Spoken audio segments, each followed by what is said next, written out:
والذي قدر فهدى والذي أخرج المرعى فجعله غثاء أحوى سنقرئك فلا تنسى إلا ما شاء الله إنه يعلم الجهر وما يخفى ونيسرك لليسرى فذكر إن نفعت الذكرى سيذكر من يخشى ويتجنبها الأشقى الذي يصلى النار الكبرى ثم لا يموت فيها ولا يحيا قد أفلح من تزكى وذكر اسم ربه فصلى بل تؤثرون الحياة الدنيا والآخرة خير وأبقى إن هذا لفي الصحف الأولى صحف إبراهيم وموسى صدق الله العظيم. الرحمن الرحيم الحمد لله رب العالمين وبه نستعين وعلى أمور الدنيا والدين والصلاة والسلام على أشرف الأنبياء والمرسلين سيدنا ومولانا محمد وعلى آله وصحبه أجمعين أما بعد. Saya di sini akan menceritakan tentang kisah Isra Mi'raj. Segala puji bagi Allah yang Maha Kuasa, serta selawat serta salam semoga tetap melimpahkan kepada Nabi Muhammad Sallallahu Alaihi Wasallam beserta keluarganya dan sahabatnya. Di bulan Rajab banyak sekali kegiatan kaum muslimin yang sudah mengangkat dari masa ke masa seperti merayakan Isra Mi'raj atau berpuasa di bulan Rajab. Isra Mi'raj adalah kejadian yang luar biasa atau mukjizat yang diberikan oleh Allah kepada Nabi Muhammad Sallallahu Alaihi Wasallam, yang di dalamnya terdapat hikmah-hikmah serta ilmu yang amat luar biasa bagi orang yang merenunginya. Kejadian Isra disebutkan oleh Allah dalam Al-Quran surat Al-Isra ayat 1. Adapun kejadian Mi'raj disebutkan dalam riwayat-riwayat yang sahih. Di antaranya riwayat-riwayat yang disebutkan oleh Imam Bukhari dan Imam Muslim. Dalam hadis panjang yang menceritakan tentang perjalanan Nabi Sallallahu Alaihi Wasallam saat Isra Mi'raj, ada beberapa hal yang harus dicermati di dalam pelajaran Isra Mi'raj. Pertama, Nabi Muhammad Allah dari Masjidil Haram ke Masjidil Aqsa hingga ke atas langit ketujuh adalah dengan badan dan ruhnya, darah dan badan Nabi Sallallahu Alaihi Wasallam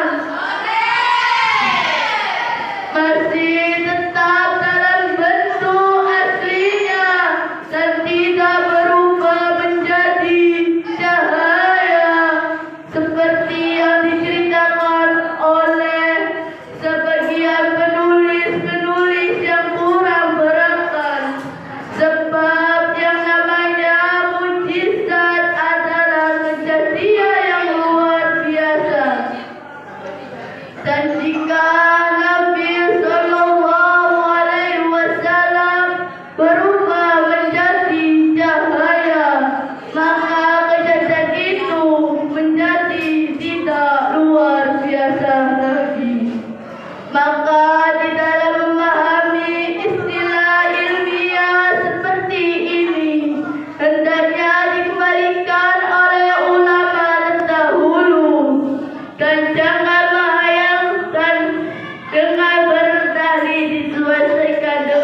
kajian-kajian ilmiah. Wassalamualaikum warahmatullahi wabarakatuh.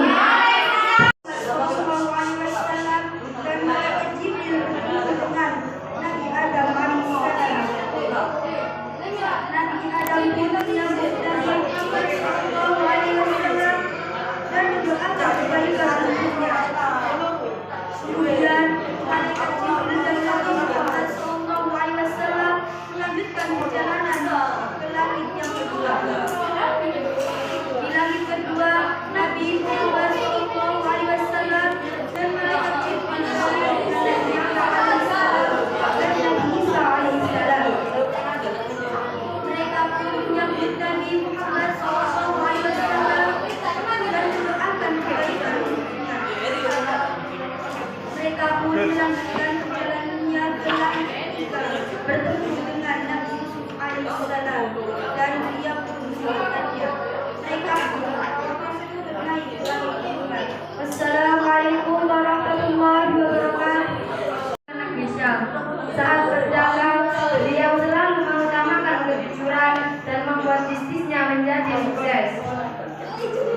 Nabi juga ikut mengembala hewan-hewan ternak.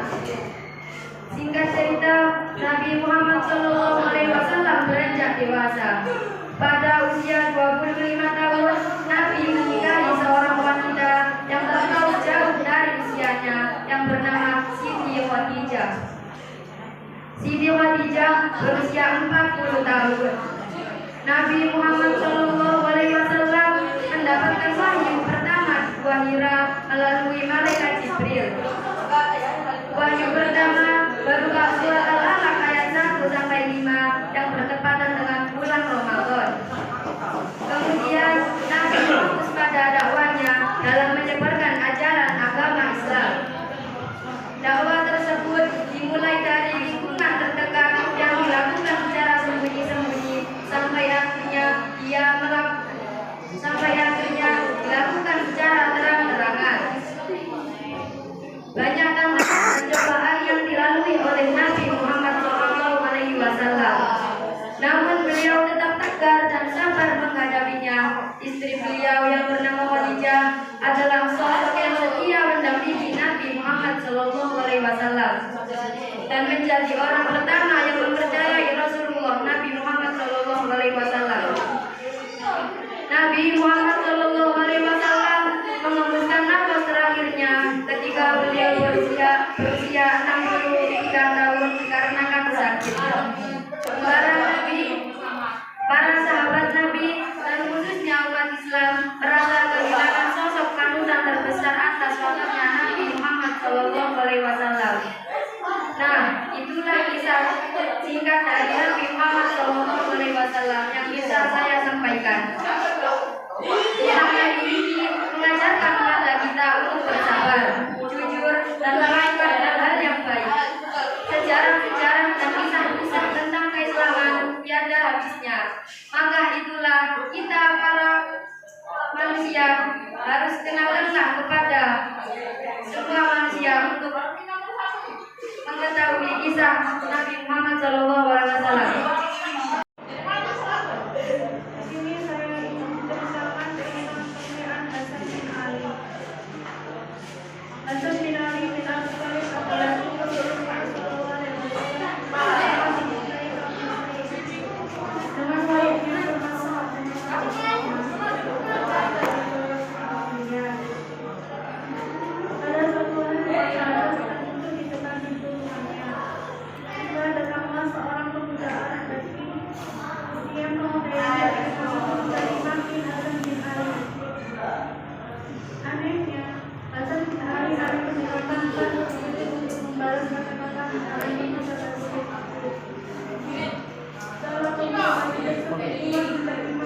Sekarang lu bangun dulu. Betul.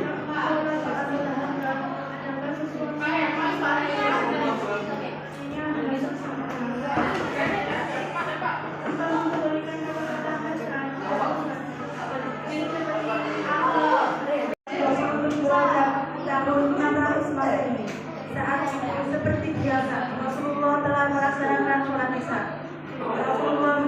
Rasulullah-nya telah tidur di awal akan dapat bangun di sepertiga malam akhir. Namun pada saat ini malaikat Jibril datang mengunjungi Rasulullah. Malaikat Jibril mengajak Rasulullah untuk melaksanakan Isra. Rasulullah menaiki buruk beserta dengan malaikat Jibril dan malaikat Mikail. Dengan sekejap mata mereka pergi ke Masjidil Aqsa. Sebelum tiba, malaikat Jibril mengajak Rasulullah untuk sholat sebentar seperti taliban. Madinah Al-Munawwarah yaitu tempat berteduhnya Nabi Musa alaihissalam saat dikejar-kejar oleh Raja Fir'aun. Kursi tanda itu karena Rasul alaihissalam menerima wahyu, dan Bethlehem yaitu tempat di mana Nabi Musa alaihissalam menerima wahyu. Saat mereka sampai ke Masjidil Aqsa, mereka disambut oleh Nabi Ibrahim, Nabi Musa, Nabi Isa, dan Nabi lainnya.